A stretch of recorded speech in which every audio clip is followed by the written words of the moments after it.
You ask Tiger to calculate. This deals with finding the midpoint between 2 points. The midpoint between the 2 points is 16, negative 47.5.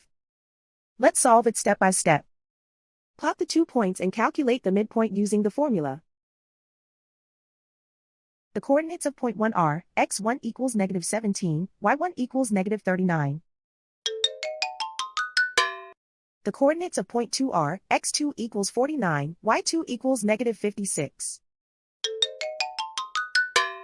PM represents the midpoint of the 2 points.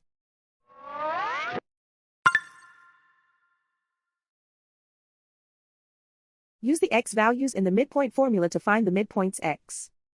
x1 equals negative 17. x2 equals 49.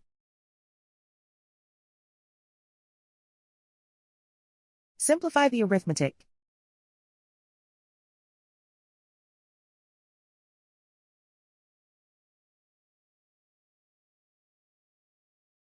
Use the y values in the midpoint formula to find the midpoints y. y1 equals negative 39.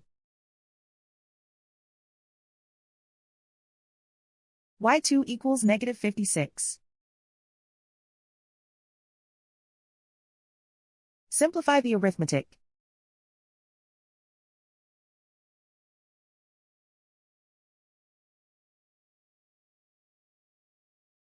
And so, the midpoint is 16, negative 47.5.